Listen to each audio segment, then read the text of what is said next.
इबादिहिल्लज़ीना इस्तफ़ा खुसूसन अला सय्यिदिर रुसूल व खातमिल अंबिया व अला आलिहिल अस्फ़िया व अस्हाबिल अस्फ़िया अम्मा बादु फ़अऊज़ु बिल्लाहि मिनश शैतानिर रजीम बिस्मिल्लाहिर्रहमानिर्रहीम इन्नल्लज़ीना क़ालू रब्बुनल्लाहु सुम्मा इस्तक़ामू ततनज़्ज़लु अलैहिमुल मलाइका इला आखिरिल आया। साहिब सदर गिरामी क़द्र वाजिबुल एहतराम उलमाए किराम बुजुर्गान कौम सामीन अजीज दोस्तों और भाइयों, अल्लाह तबारक व तआला जल्ला जलालुहु व अम्मा नवालुहु का खित्ता-ए पाकिस्तान और भारत पर ये एहसान रहा कि अंग्रेज़ों की तकरीबन 200 साल हुकूमत के बावजूद, उनके इक़्तिदार के बावजूद, उनके पास हर किस्म के वसाइल मौजूद थे, इसके बावजूद बर्र-ए-सग़ीर पाक व हिंद के मुसलमानों का दीन व मज़हब वही रहा जो उनके आने से पहले था। अंग्रेज़ों के आने से पहले हिंदुस्तान में बर्र-ए-सग़ीर पाक व हिंद में मुसलमानों का जो दीन व मज़हब था उसी सूरत में बाकी रहा। उनके जाने के बाद भी अंग्रेज़ 200 साल अपने ज़ालिमाना इक़्तिदार के बाद चला भी गया, लेकिन दीन वही बाकी रहा। तो मुसलमानों के दीन व मज़हब में और उनके आदाब मुआशरत में अंग्रेज़ के इतने तवील दौर के बावजूद कोई तब्दीली नहीं हुई। ये फैज़ है दारुल देवबंद का।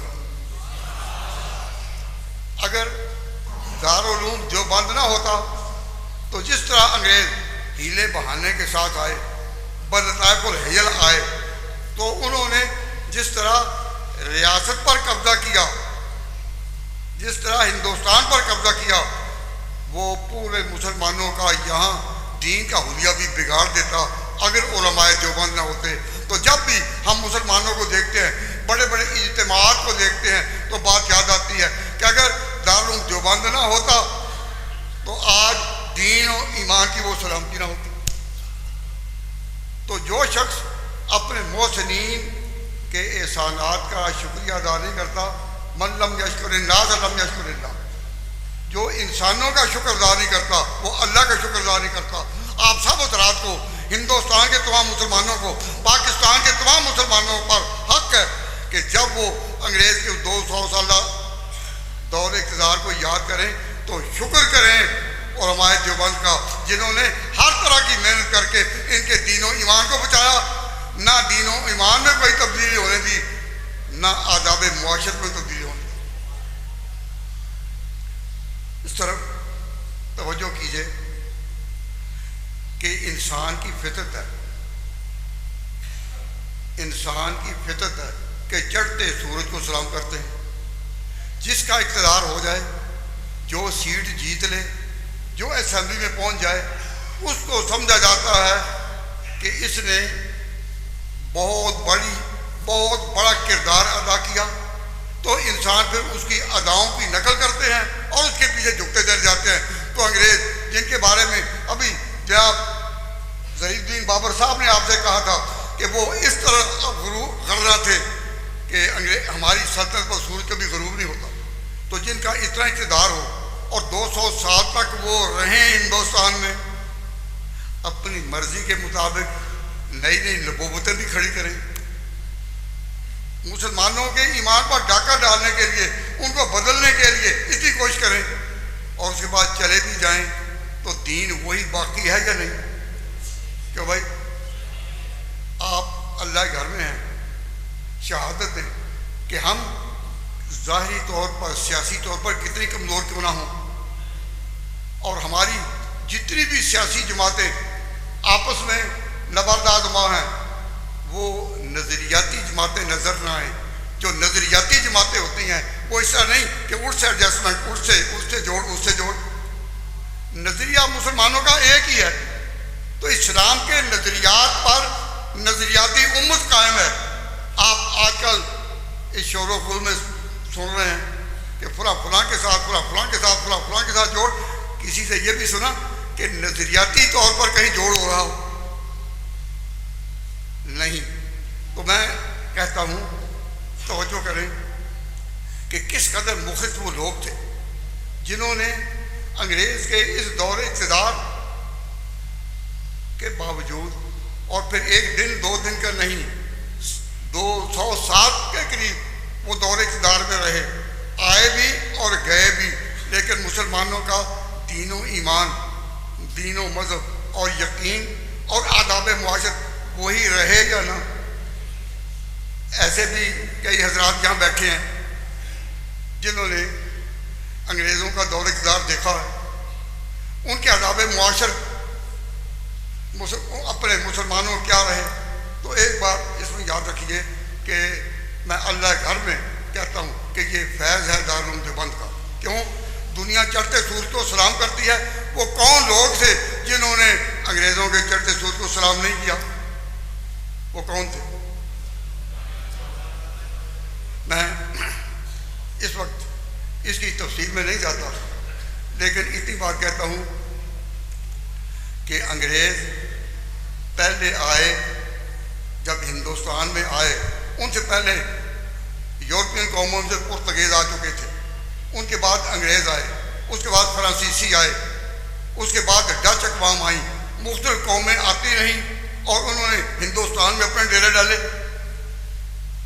बलताइफुल हयल उन्होंने हिंदुस्तान पर इस तरह कब्जा कर लिया कि बादशाह, मुग़ल बादशाह से इस बात पर धोखे से दस्तखत कराकर ऐलान कर दिया कि खलकत खुदा की, मुल्क बादशाह का और हुकूमत ईस्ट इंडिया कंपनी की। अब जब उन्होंने स्टेट पर कब्जा कर लिया, जिस तरह भी किया, तफसील में जाने का वक्त नहीं। उसके बाद उनका अगला हमला किस पर था? हिंदुस्तान पर सियासी तौर पर जब कब्जा उन्होंने कर लिया, तो उससे अगला हमला किस पर था? अगला हमला उनकी सोच में यह था कि हमने इनसे मुल्क तो छीन लिया, अब दीन भी छीन लें।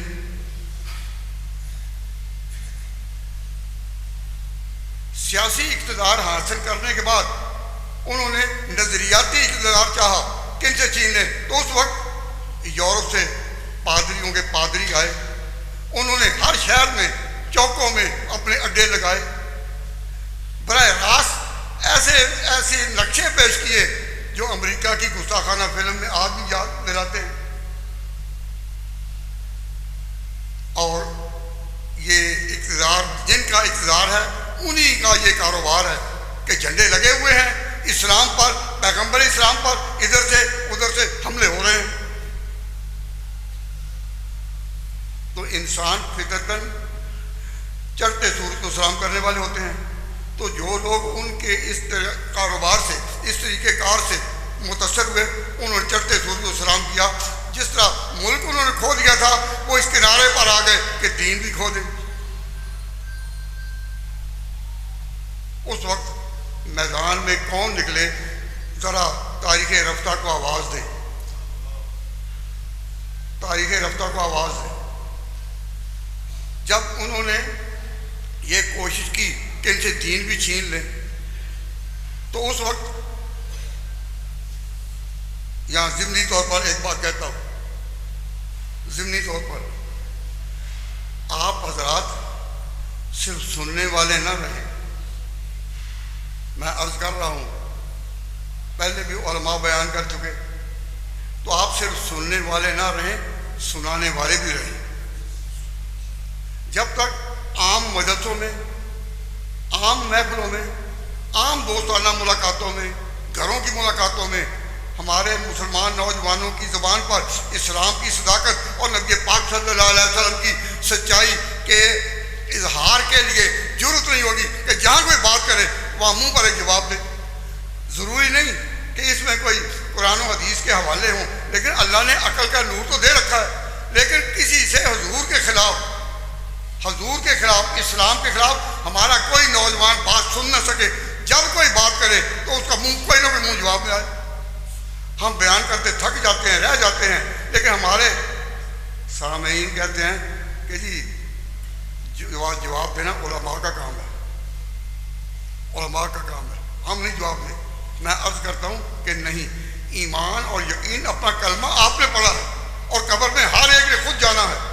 जब आपने अपने यहाँ जवाब देना है तो फिर हुजूर के खिलाफ, इस्लाम के खिलाफ, दीन के खिलाफ, कुरान के खिलाफ कोई बात भी हो, उसके लिए छोटे छोटे टोटके भी दो चार आपको याद हो तो आप उसका मुंह बंद कर सकते हैं। अगर हमारे मुसलमानों में ये सकूत की आदत ना होती, अमेरिका को गुस्ताखाना फिल्म दिखाने की जरूरत ना होती। मसलन मैं एक छोटी सी मिसाल देता हूँ कि कहते हैं कि इस्लाम दीन ये तलवार के दौर से फैला है। आपने ये बात सुनी है कि ना, दीन तलवार के दौर से फैला है। क्या आपने नहीं सुनी पहले? ये बात तो कई दफा सुनी होगी ना कि इस्लाम तलवार के दौर से फैला है। तो आप इतनी बात क्यास से भी नहीं कह सकते, अंदाजे से, कि हिंदुस्तान में जब मुसलमान आए तो अगर वो आए हों तलवार के दौर से, तो जब इक़्तिदार अंग्रेज़ों ने छीन लिया हिंदुस्तानियों से, तो उस वक्त वो कौम जिस पर मुसलमानों ने तलवार इस्तेमाल की हो या जबरन उनको मुसलमान किया हो, वो कौम कौन थी? हिंदू थी।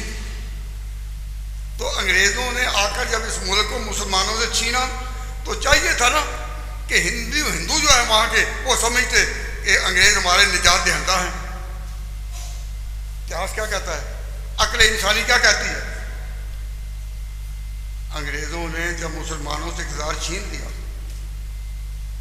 तो हिंदुओं को चाहिए था खुशी मनाते कि जिन्होंने हमसे छीना था तलवार के दौर से, अब इनसे पीछे लिया। यही है ना।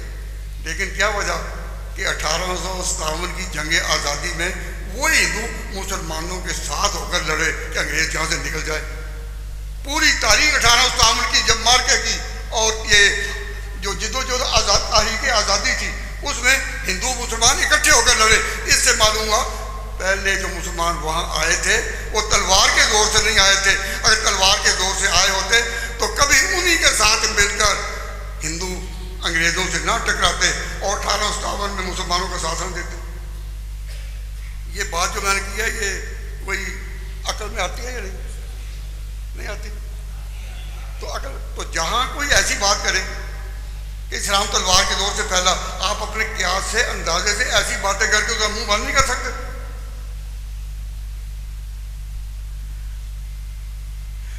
वहाँ इंग्लैंड में जब कभी इन लोगों ने हमारे सामने ये बात की कि इस्लाम तलवार के दौर से फैला है तो मैंने कहा अच्छा भाई तुम जो अगर ये कहते हो तो बताओ जो पैदा ही यतीम हुआ उसके हाथ में कौन सी तलवार थी?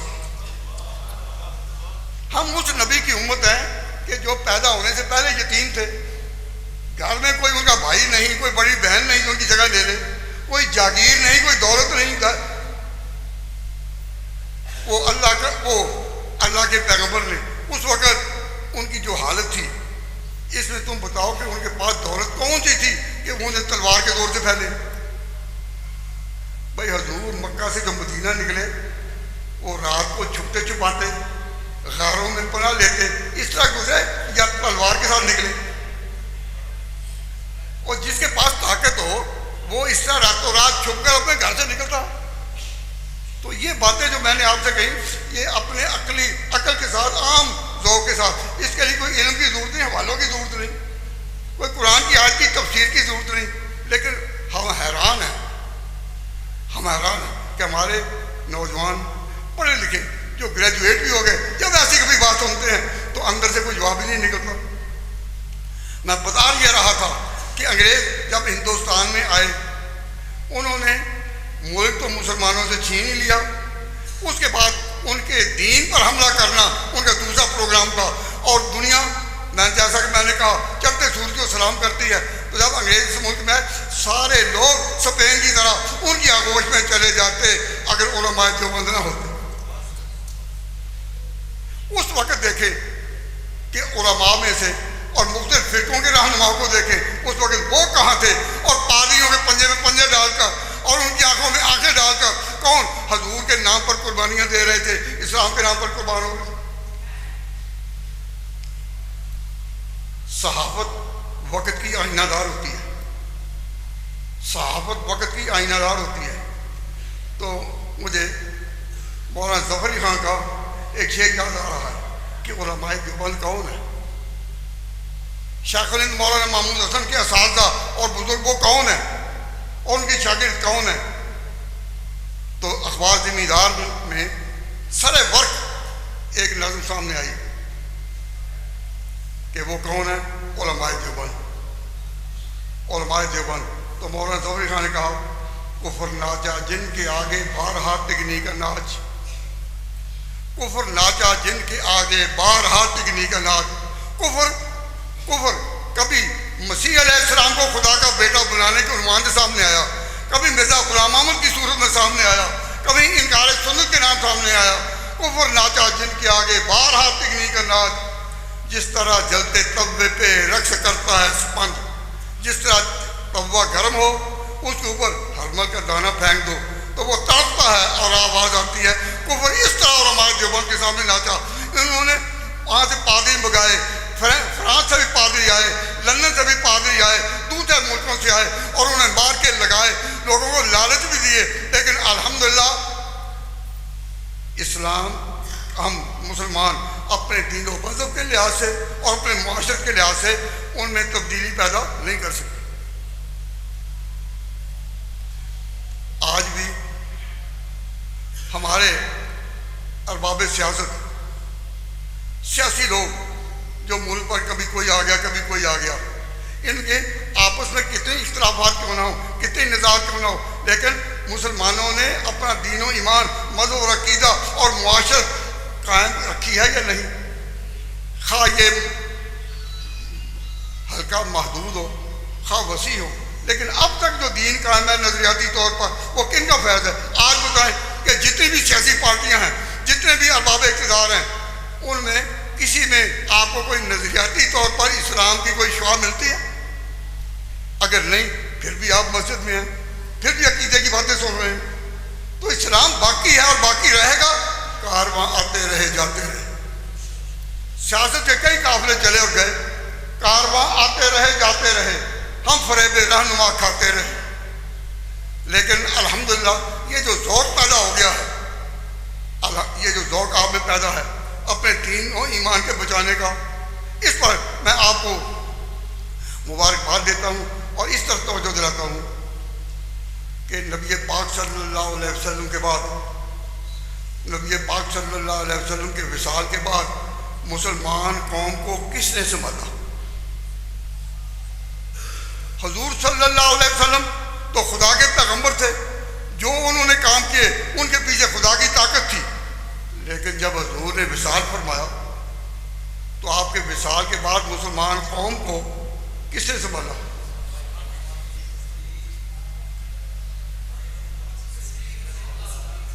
भाई जरा सोचो, जवाब चाहिए मुख्तसर, क्योंकि बात लंबी नहीं, लंबी बात नहीं कर रही, मुख्तसर मैं जवाब अर्ज करता हूँ, लेकिन इस वजह से कि ये जवाब याद रखना।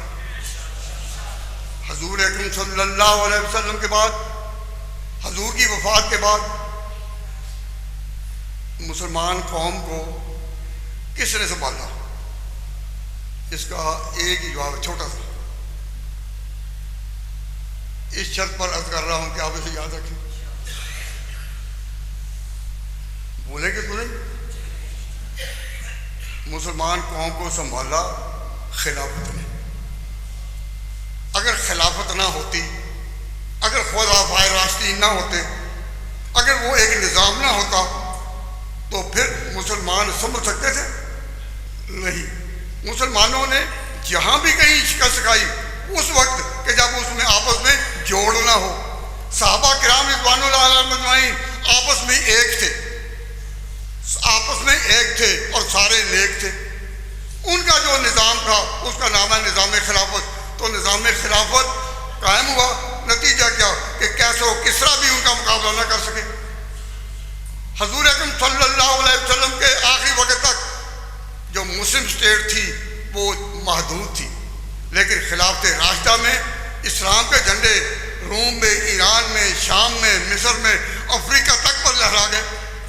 तो लहराए किसका सदका? कहो खिलाफत का। तो मेरा सवाल यह है कि हजूर की वफात के बाद मुसलमानों को, इस उम्मत को संभाला किसने? खिलाफत ने। खलीफा वो उस दर्जे के हों जिनको कहते हैं खिलाफत राशिदा, उस दर्जे के ना भी हों तो जिनको कहते हैं उमवी खुलफा, उनकी तरह ना भी हों तो जिनको कहते हैं अब्बासी खुलफा। सालों पर साल गुजरते गए, सदियों पर सदियां आती गईं, लेकिन खिलाफत का एक निज़ाम था। पहले ये खिलाफत राशिदा के रूप में, फिर ये खिलाफत उमविया के नाम से, फिर अगली सदियां आई तो खिलाफत अब्बासी के नाम से। खिलाफत का एक निज़ाम था। तो जब मुसलमान इकट्ठे हों उसको कहते हैं जमात, एक जमात है। तो हजूर ने फरमाया यदुल्लाह अल जमात, कि जमात जब मुसलमान हो तो उनके ऊपर हिफाजत के लिए खुदा का हाथ होता। सहाबा की अपनी इनफरादी मेहनतें, कुर्बानियां, कुव्वतें, वो नहीं, एक निज़ाम है। और वो निज़ाम है मुसलमानों के इत्तेहाद का। मुसलमान जब आपस में जुड़े हों तो ये निज़ाम खिलाफत है। हजूर के बाद मुसलमानों को किस चीज़ ने संभाला? खिलाफत ने। एक पहली खिलाफत, खिलाफत राशिदा, उसके तो नमूने नहीं मिलेंगे। जब लोग कहते हैं कि आज भी हम मुसलमान खिलाफत राशिदा का निज़ाम कायम करें, तो मैं उनको कहा करता हूँ कि निज़ाम तो तुम नाबुद कर सकते हो, लेकिन इस निज़ाम को चलाने के लिए अबू बकर उमर कहाँ से लाएंगे? आज हम अपनी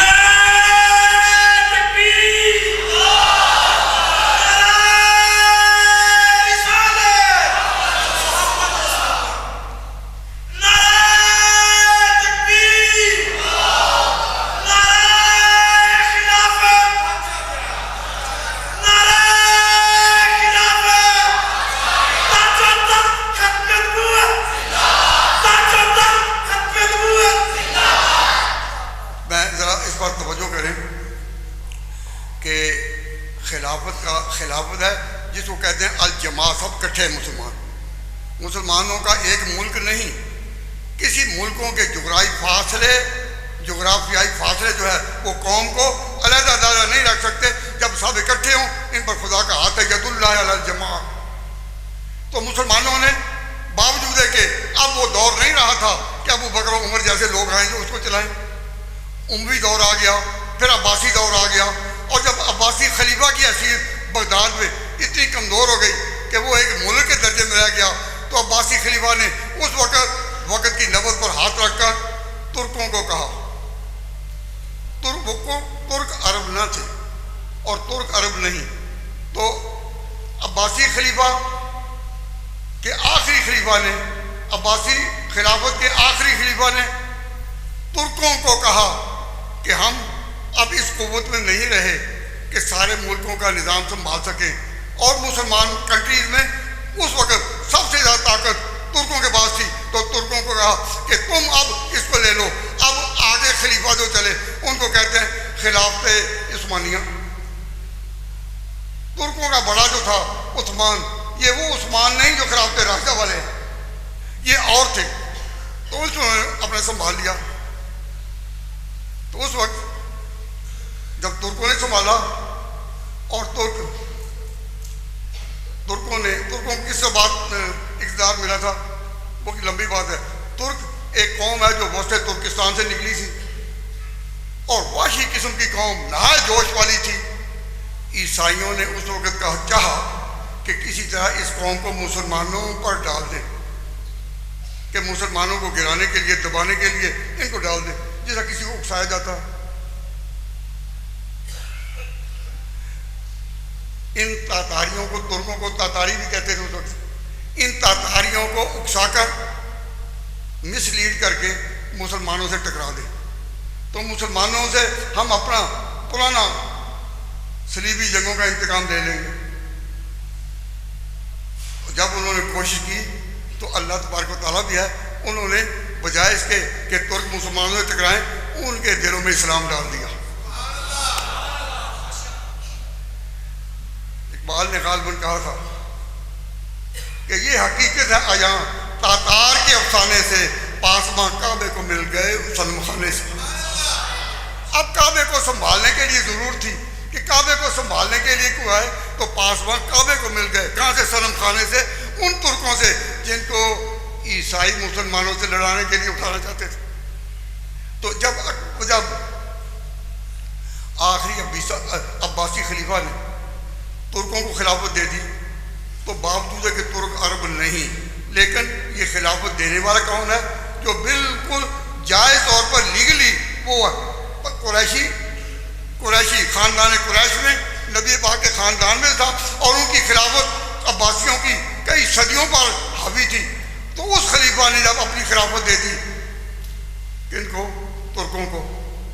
अब मुसलमान तुर्कों के झंडे तले आ गए और फिर वो वक्त आया कि तुर्की खिलाफत जब कायम हुई तो सेंटर ऑफ द गवर्नमेंट जो था वो तो टर्की था, लेकिन उनकी तरफ से गवर्नर जो थे वो मुख्तलिफ मुल्कों में थे और जो गवर्नर उनका गालिब पाशा आखिरी दौर में वो सऊदी अरब में, जिसको आज सऊदी अरब कहते हैं, उस वक्त ये नाम नहीं था। अरब सल्तनत का गवर्नर तुर्की खिलाफत की तरफ से कौन था? गालिब पाशा। ये वो दौर है जब अंग्रेज हिंदुस्तान में आ चुके, अपने पादरियों को बुला चुके। तो उस वक्त अंग्रेजों ने जब यहाँ अपने पादरी बुलाए और मुसलमानों को कि दीनों मज़हब में तब्दीली पैदा करने की आखिरी कोशिश की, उस वक्त अंग्रेज की ये भी कोशिश थी कि मुसलमानों में ये जो खिलाफत का बुत है तोड़ दिया जाए किस तरह। ये ठीक है कि खिलाफत तुर्की का वो रंग नहीं जो खिलाफत राशिदा का था, लेकिन मुसलमान हैं तो इकट्ठे ना।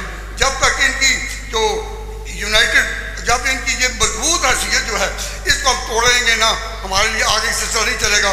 तो गालिब पाशा अनवर पाशा की तरफ से यानी टर्की की तरफ से वो गवर्नर था जिसको आजकल अरब कहते हैं और उस वक्त अरब कहते थे। तो अंग्रेज़ों ने दो कोशिशें की। एक तो ये कोशिश की कि हिंदुस्तान में पादरी मंगवाकर मुसलमानों के दीन का हुलिया बदला जाए, नई नबूवत उतार कर इनको ख़त्म नबूवत की मुखालफत में खड़ा किया जाए, और मक्का में अरब में ये कोशिश की जाए कि वहाँ तुर्की खिलाफत को तोड़ने के लिए ये शोशा छोड़ा जाए कि तुर्क तो अरब नहीं है, उनका क्या हक है कि अरबी मुल्कों पर हुकूमत करें, उनका क्या हक है कि उनका इक़्तिदार और उनकी खिलाफत जो है वो यहाँ छाई हुई हो। ऐसे वक्त में ऐसे मर्द जरी की ज़रूरत थी कि जो हिंदुस्तान में भी अंग्रेज़ों को दीन और मज़हब का हुलिया बिगाड़ने से एक परे रखें और इसके लिए कोशिश करें, और वही जो है मक्का मुकरमा में और अरब मुल्कों में खिलाफत को तोड़ने वालों का मुकाबला करके खिलाफत के निज़ाम को मजबूत करने के लिए क्या वो तुर्क हैं उनके साथ होकर उनकी कुव्वत का बायस बने। तो ये याद रखो कि जिस शख्सियत ने यक वक्त सारे महाजों पर काम किया उनका नाम है शेखुल हिंद। अगर शेखुल हिंद रहमतुल्लाह अलैह की मेहनत और तारीख को ये देखें तो इसमें यहाँ क्या यहाँ क्या यहाँ क्या यहाँ इंसान हैरान हो जाता है। मैं अर्ज करता हूँ कि ज़रा इस तरह तवज्जो करें। शेखुल हिंद रहमतुल्लाह अलैह देवबंद में बड़े उस्ताद थे, सदर मुदर्रिस थे, शेखुल हदीस थे।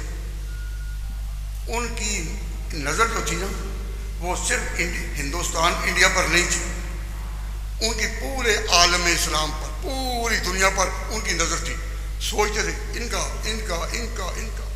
तो मुझे लगता है कि जो बुजुर्ग हैं देवबंद के, इनकी नज़र ऐसी जामे रही कि भैया के वक्त उन्होंने हर एक महाज को संभाला। जिस इसलिए मैंने आपके सामने अभी कहा कि कुफर नाचा जिनके आगे 12 तकनीकल नाच।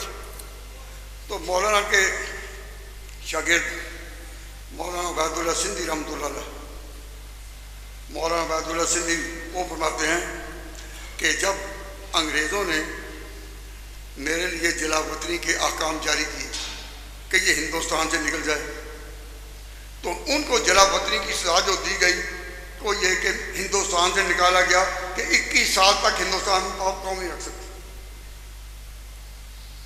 अब इन्होंने तो जाना ही था, सजा जो थी इन्होंने जाना ही जाना था। तो जब जाने लगा मैं, तो मुझे मेरे उस्ताद शेख मौलाना महमूद हसन ने बुलाया, मौलाना उबैदुल्लाह सिंधी कहते हैं। तो उन्होंने मुझे कहा कि तुम काबुल जाओ, इसके रस्से से फिर तुमने रूस की तरफ और घूमते रहो। अगर 21 साल अल्लाह ताला अगर तो ज़िंदगी दे तो मुसलमान घूमना ही है ना। तो मौलाना उबैदुल्लाह सिंधी कहते हैं कि जब मैं उस वक्त काबुल गया और आज़ाद इलाकों में मैंने कदम रखा, तो मुझे उस वक्त पता चला कि शेख हिंद थे तो देवबंद में बैठे, लेकिन उन्होंने इतनी बड़ी जमातें वहाँ तैयार कर रखी थी बैरूनी मुल्कों में कि जब उन्होंने पते मुझे शेख हिंद ने पहले दिए थे, मैंने उन पतों पर जाकर उनसे मिला तो मैं हैरान रह गया कि ये मुननी सा बदन, कमजोर सा बदन, लेकिन या अल्लाह वो क्या शय थी कि उनका दिमाग भैया के वक्त जिस तरह हिंदुस्तान में मुसलमानों को बचाने के लिए, उनके दीन अमल को बचाने के लिए मेहनत कर रहा था, उन्होंने पूरी दुनिया के इन ममालिक में अपने कारकुन हर जगह छोड़े हुए थे। उन्होंने जब मेरा इस्तेमाल किया उस वक्त मुझे पता चला कि ये वाकई इतनी बड़ी शख्सियत है कि भैया के वक्त सारे जहान पर और सारी दुनिया पर नजर है। तो फरमाते हैं, मैं अब आप उनकी बात आगे छोड़ता हूँ, आपसे जिक्र करता हूँ कि शेख हिंद रहमतुल्लाह अलैह देखते हैं कि अंग्रेज़ तुल चुका है कि खिलाफत तोड़ने के लिए।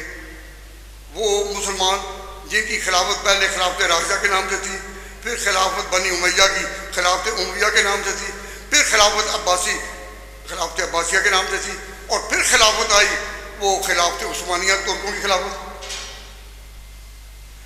तो हज़रत शेख हिंद रहमतुल्लाह अलैह ने उस वक़्त एक अजीब बात सोची, हिंदुस्तान के मुसलमानों को एक तकरीर में मुखातब होकर कहते हैं, वो तकरीर मेरे पास महफूज है, तकरीर में मुखातब होकर कहते हैं कि मुसलमानों, अंग्रेज़ के खिलाफ हम दोनों निकले थे, यानी मुसलमान भी और हिंदू भी इकट्ठे, और फिर हमें शिकस्त हो गई जिसके असबाब अल्लाह ही जानता है। हम दोनों निकले इनके मुकाबले में, लेकिन अब अंग्रेज़ तो कब्जा पा चुका है मुल्क पर, तो किस तरह हम अंग्रेज़ों से, इस स्वदेशी हुकूमत से, इस बैरूनी मुदाखले से बच सकते हैं, और मशवरा करें। अब आप सोचें कि हिंदुस्तान के हिंदू मुस्लिम अगर मिलकर अंग्रेज़ों के खिलाफ लड़ते हैं और शिकस्त खा जाते हैं, तो आगे मुसलमानों के बचने की कोई राह है? बचने की कोई राह नहीं। अब हज़रत शेख हिंद रहमतुल्लाह अलैह ने इसमें दो फैसले किए। एक तो ये कि हम जब हमारे पास ताकत नहीं तो मुसलमानों को लड़ाने और ख़त्म करने, कत्ल होने और जुल्म सियासत का शिकार होने से बचाने के लिए हम इनको मुतवज्जे कर दें इल्म की तरफ, तो दारुल उलूम देवबंद कायम हो गया, जिसके पहले तालिब इल्म मौलाना महमूद हसन थे। तो देवबंद कायम किया ताकि अब मुसलमानों से हासिल मुल्क तो गया, लेकिन दीन को बचाना है, दीन को बचाने के लिए देवबंद कायम कर दिया गया। तो देवबंद के बनने से सबसे ज्यादा नाराज कौन हुए होंगे? क्या से बात करें ना, जब उन्होंने दारुल एक मदरसा बना लिया बड़ा कि मुसलमानों के ईमान को बचाने के लिए, रियासत तो हाथ से गई, रियासत छिन गई हमसे, मगर वो आर्जी शा थी, नई दुनिया के आईने तो मदन से कोई चारा, मगर वो इल्म के मोती किताबें अपने आबा की, जो देखे कोई यूरोप में तो दिल होता है इसी पर। तो ईमान बचाने के लिए जब मदरसा कायम कर लिया गया, इससे सबसे ज़्यादा नाराज़ कौन होंगे? अंग्रेज़। अब अंग्रेज़ों ने इधर तो ये कोशिश की कि मुसलमानों की एक कुव्वत तोड़ने के लिए फिरका बंदी फैलाई जाए। जितने फिरके भी अंग्रेज़ हुकूमत के दौर में चले वो सारे इसी मकसद में, अंग्रेज़ के नस्ल को पूरा करने के लिए।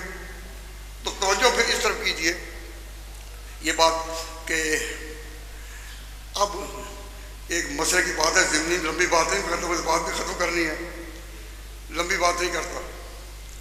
अब जब अंग्रेज़ों ने चाहा कि फिरका बंदी के ज़रिए मुसलमानों को भी एक ना करें, एक ना हो रहने दें, जब मुसलमान भी एक ना रहेंगे तो फिर हिंदू और ज़्यादा इनसे दूर हो जाएंगे, फिर हिंदुस्तान एक मुस्तकिल ताकत ना रहेगी। अब करें तो क्या करें? तो शेखुल हिंद रहमतुल्लाह अलैह ने मशवरा दिया कि हम अब इंतज़ार करें कि खुदा भी कोई इनकलाब लाता है या नहीं। अगर अंग्रेज़ों की अपने मुल्कों में, अगर अंग्रेज़ों की अपने मुल्क में लड़ाई हो जाए किसी दूसरी यूरोपियन कौम से, लड़ाइयाँ तो हो ही जाती हैं ना। तो जब अंग्रेज़ उधर जाए उस वक़्त हम कुछ इनकलाब की अंगड़ाई लें और हम कोशिश करें कि जब वो वहाँ मसरूफ़ है हम अपनी एक कुव्वत बनकर फिर एक दफ़ा कोशिश करें कि अल्लाह ताला हमें इनसे आज़ाद कर दे। तो इत्तेफाक से जर्मनों का अंग्रेज़ों से इख्तलाफ हो गया। तो पहली जंग अजीम लड़ी गई 1914 में। जब पहली जंग अजीम लड़ी गई उसमें अंग्रेज़ों के मुकाबले कौन थे? जर्मन। अंग्रेज़ों के मुकाबले कौन थे? जर्मन। तो ये लड़ाई थी दो कुव्वतों की, अंग्रेज़ों की और जर्मनों की। उस वक़्त खिलाफत मुसलमानों में किन की थी? तुर्कों की। जरा तवज्जो करें, खिलाफत किन की थी? तुर्कों की। तो जब खिलाफत तुर्कों की थी उधर फ्रीकैन कौन थे जंग के? अंग्रेज़ और जर्मन। तो तुर्कों ने उस वक़्त साथ दिया एलाइज बनकर, किनका? जर्मनों का। तुर्क जब जर्मनी से मिल गए तो अंग्रेज़ों के मुकाबले में जर्मन तो थे ही, अब तुर्की खिलाफत भी उनके साथ हो गई। तो अंग्रेज़ों ने जो खुदा मक्का में पैदा की थी कि खिलाफत को तोड़ दिया जाए किसी तरह, कि मुसलमानों ये तुर्क तो अरब नहीं है, तो अरब ममालिक में इन्होंने कब्जा क्यों कर रखा है? इस उन्वान से उन्होंने ये बात चला दी कि इनका हक नहीं। तो उनको मुसलमान अरबों को अब उकसाया गया कि वो किसी तरह खिलाफत उस्मानिया के खिलाफ बगावत कर दें। उधर तुर्क मिले हुए थे जर्मनी के साथ, तो बड़ी लड़ाई जो लड़ी गई वो तो अंग्रेज़ों के और उनके मुकाबले में जर्मनी, और जर्मनी के साथ ये तुर्क। अब इस लड़ाई के बावजूद जब शिकस्त हो गई तो फिर जो खिलाफत का तसव्वुर था उसको, खिलाफत किनकी? उस्मानिया की। उस खिलाफत को कायम रखने के लिए मुसलमानों में यहाँ इंडिया में दो चार फिरके बने। उनकी दास्तान गम क्या है वो मैं इस वक्त बयान नहीं करता, लेकिन आप वो जो लड़े इसमें तो मसला ये चला कि क्या तुर्कों की खिलाफत जायज़ है या नहीं। इसका इजमाली नक्शा ये है कि तुर्क जो थे, तुर्क वो अरब नहीं थे, और नबी पाक सल्लल्लाहु अलैहि वसल्लम का इरशाद था कि अल आइम्मत मिन कुरैश, के खुलफा और उमरा मुसलमानों के कुरैश में से होंगे। इससे इस्तदलाल किया गया कि जब कुरैश में नहीं है तो इनको तोड़ दिया जाए।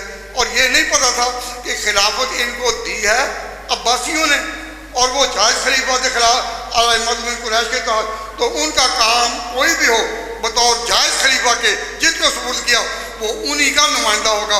इसलिए तमाम उलमा ने, तमाम मशाइख ने, तमाम रूहानी बुजुर्गों ने तुर्कों की खिलाफत को तस्लीम किया था। तो तो हज़रत शेख हिंद रहमतुल्लाह अलैह की खिदमत में एक बड़ा अहम उन्वान है जिसका नाम है तहरीक खिलाफत। तहरीक खिलाफत का मतलब ये कि खिलाफत में क्या गुजरी। अंग्रेज़ों ने मक्का में किसको उठाया था?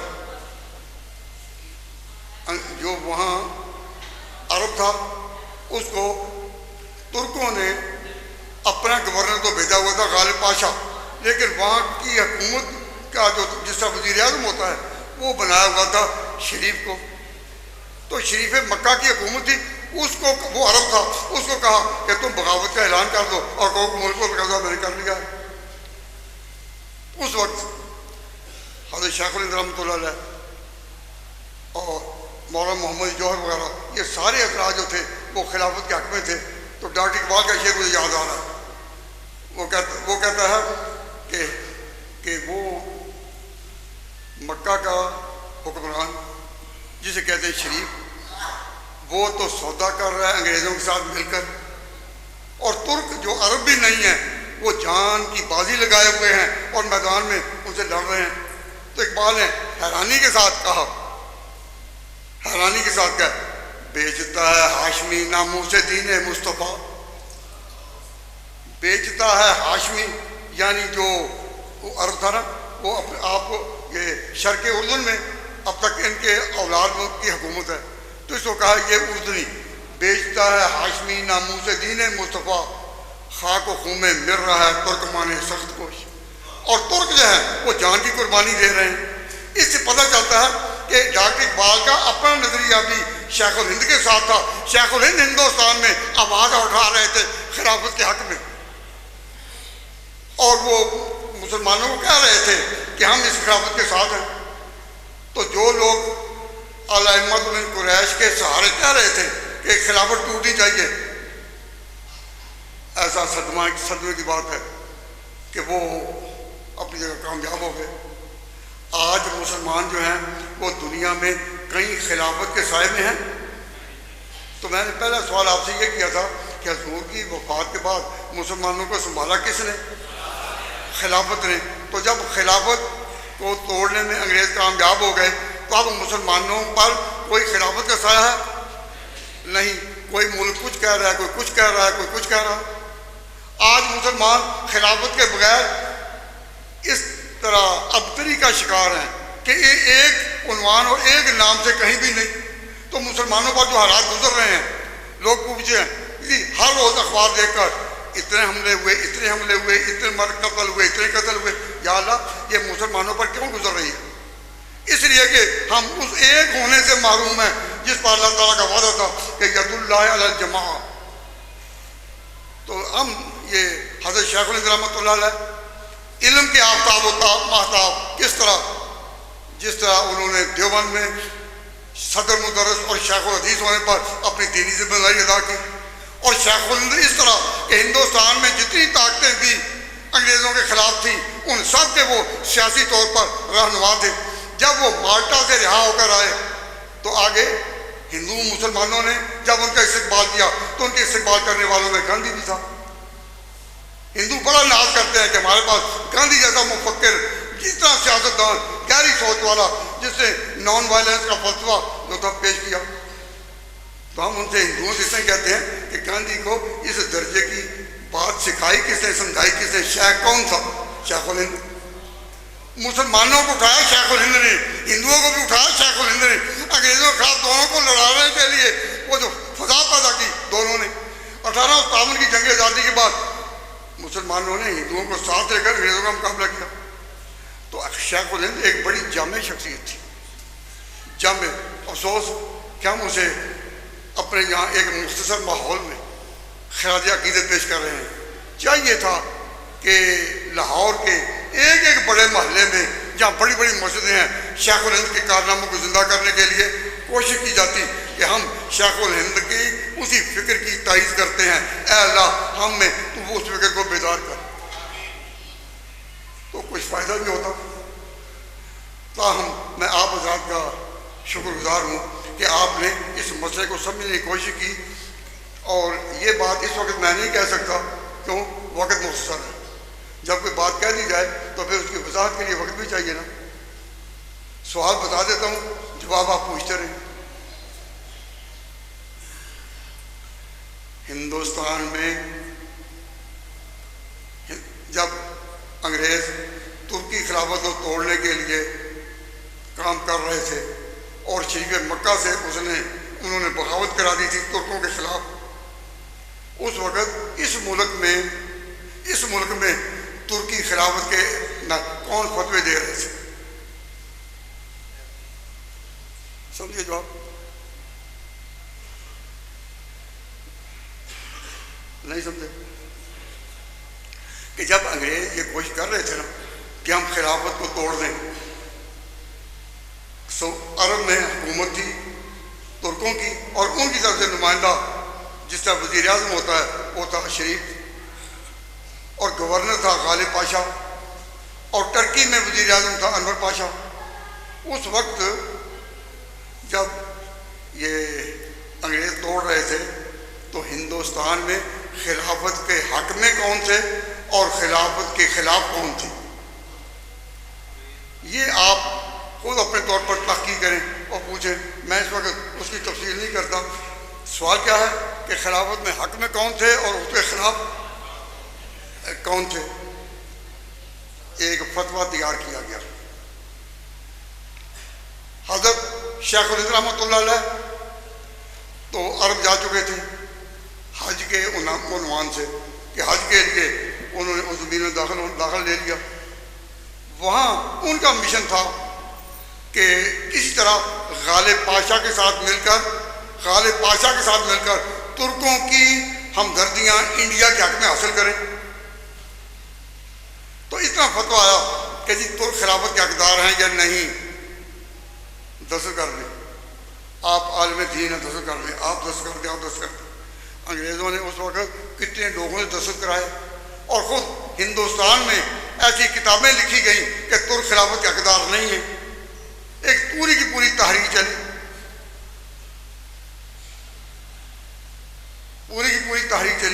कि ये खिलाफत के हकदार नहीं। तो मैं ये आपसे ये अर्ज़ करता हूँ कि आप अपने तौर पर इतना ही पता करें कि जो खिलाफत के हक में थे उसके लीडर थे, रहनुमा थे मुल्की सतह पर, वो थे शेखुल हिंद, और जो उनके खिलाफ थे वो कौन थे आपको लोग बताएंगे। मैं बात उसमें नहीं नाम लेना चाहता, सिर्फ तवज्जो इस तरफ दिला रहा हूँ कि सवाल अहम है या नहीं। आज जब हम हज़रत शेखुल हिंद को खराज तहसीन अदा कर रहे हैं तो क्या मैं अर्ज़ करता हूँ कि मुबारक हैं वो जो अब भी शेखुल हिंद के हक में हाथ उठा रहे हैं। और हम ये महसूस करते हैं कि मुसलमान इस बात को समझने की कोशिश करें कि तारीख़ में असल मुसलमान कौन है जो औरंगज़ेब से लेकर चले आ रहे हैं और अब तक उसी अक़ीदे पर हैं जो दारुल देवबंद पेश करता है, और आगे जो तफरक़े की राहें हैं वो किन किन लोगों ने कायम की। अल्लाह तबारक व तआला समझने की तौफ़ीक़ अता फरमाए। अब हम ये जो जलसा विलायत हर साल होता है वो इसलिए हम आपको, अपने भाइयों को, अपने सामीन को अल्लाह से मिलाने के लिए एक ही पैगाम देते हैं। आप भाई अल्लाह से मिलना चाहते हैं या नहीं? अल्लाह से मिलना चाहते हैं ना? तो ये पैगाम आज के जलसे का है। उससे मिलने की एक ही राह है, अल्लाह ताला से मिलने की रस्ते उससे मिलने की एक ही राह है, उससे मिलने की एक ही राह है। वो राह कौन सी है? मिलने वालों से राह पैदा कर, मिलने वालों से राह पैदा कर। हज़रत मुजद्दिद थानी रहमतुल्लाह अलैह उनमें से थे जो मिले हुए हैं। उस वक्त हमने कहा था उनकी याद मनाते हुए उससे मिलने की एक ही राह है, मिलने वालों से राह पैदा कर। उसके बाद मुख्तलिफ औलिया किराम के नाम पर हम ये काम करते रहे और साल में जलसा विलायत में उनका पैगाम पेश करते रहे। क्यों? उनसे मिलने की एक ही राह है, मिलने वालों से राह पैदा कर। आज भी शेखुल हिंद रहमतुल्लाह अलैह की याद में ये जो तकरीब है इसका हासिल भी यही है, उससे मिलने की एक ही राह है। क्या? कि शेखुल हिंद के नक्शे कदम पर चले आओ। वो माल